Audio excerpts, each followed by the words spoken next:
বড় খবর 24 থেকে 36 ঘন্টার মধ্যেই ভারত পাকিস্তানকে অ্যাটাক করবে। এরই সাথে ভারতের প্রধানমন্ত্রী নরেন্দ্র মোদী আজ তড়িঘড়ি করে হাই লেভেলের ক্যাবিনেট মিটিংয়ে বসেছেন।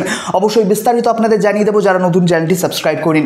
দেখুন, প্রথমেই আপনাদের জানিয়ে দিই, পেহেলগাঁও আক্রমণের পর এই প্রথমবার ভারতের প্রধানমন্ত্রী নরেন্দ্র মোদী আজ সিসিপিএ অর্থাৎ ক্যাবিনেট কমিটি অন পলিটিক্যাল অ্যাফেয়ার্সের মেম্বারদের নিয়ে আলোচনায় বসেছেন, যেটাকে অনেকেই সুপার ক্যাবিনেট বলেন।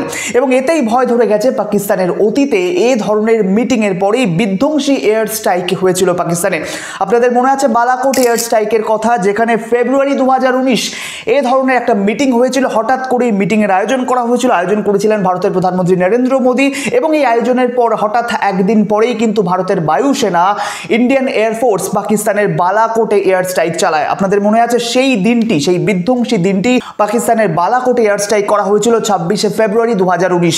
এবারেও হঠাৎ করে এই সুপার ক্যাবিনেটের বৈঠকে এই সিদ্ধান্ত হতে পারে, পাকিস্তানে এয়ার স্ট্রাইকের সিদ্ধান্ত হতে পারে বলে বিশ্লেষকরা দাবি করছেন। ভারতের পদক্ষেপ, ভারতের প্রধানমন্ত্রী নরেন্দ্র মোদীর বক্তৃতা ইতিমধ্যে ভয় ধরিয়ে দিয়েছে পাকিস্তানের পাক মন্ত্রীদের।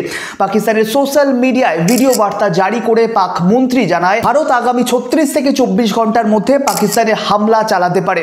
সর্বভারতীয় সংবাদ মাধ্যম ইন্ডিয়া টুডের প্রতিবেদন অনুযায়ী ভারত পাকিস্তান সীমান্তে শিয়ালকোট সেক্টরে পাকিস্তানি সেনা নিজেদের র্যাডার সিস্টেমকে সরিয়ে এনেছে এবং ওই এলাকায় ভারতীয় যুদ্ধ বিমানের আনাগোনা বাড়ছে কিনা তা টের পেতেই তারা মূলত এই র্যাডার সিস্টেমটাকে নিয়ে এসছে। এর পাশাপাশি পাকিস্তান সেনা মজুত করছে একাধিক বৈদ্যুতিক সরঞ্জাম। রীতিমতো ভয়ে কাঁপুনি ধরে গেছে পাকিস্তানি সেনাদের। সম্প্রতি পাকিস্তান আন্তর্জাতিক সীমান্ত থেকে মাত্র 86 কিলোমিটার দূরে চোর ক্যান্টনমেন্টে একটি TPS 7070 মাল্টি রোল র্যাডার সিস্টেমও স্থাপন করেছে। এদিকে পেহেলগাঁও আক্রমণের বদলা নিতে ভারতের প্রধানমন্ত্রী 3 সেনা প্রধানকে পূর্ণ স্বাধীনতা দিয়েছে। এক্ষেত্রে সেনা প্রধানরা যা পদক্ষেপ গ্রহণ করবে তাতেই সহমত ভারত।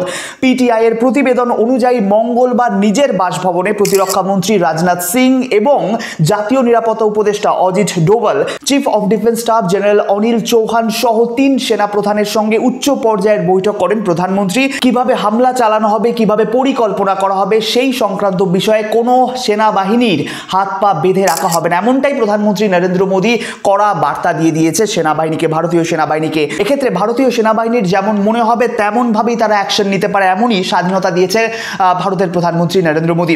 আর এইসব পদক্ষেপেই মূলত ঘুম উড়ে গেছে জঙ্গি গোষ্ঠী লস্কর-ই তয়বার ছায়া সংগঠন দ্য রেজিস্ট্যান্ট ফ্রন্টের অন্যতম স্পন্সর পাকিস্তানের। জঙ্গিবাদকে উচ্ছেদ করতে বিশ্বের তাবড় নেতারা নরেন্দ্র মোদীর হাত ধরতেই কাঁপুনি শুরু হয়ে গেছে পাকিস্তানের।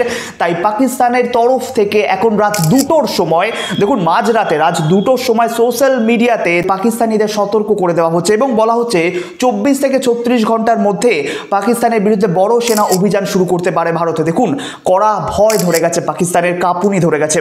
আজকের প্রতিবেদন এ পর্যন্ত। এই বিষয়ে আপনার মতামত কমেন্ট করে জানাবেন। যারা নতুন চ্যানেলটি অবশ্যই সাবস্ক্রাইব করুন। ধন্যবাদ নিউজ কথার আজকের এই গুরুত্বপূর্ণ প্রতিবেদনটি দেখার জন্য।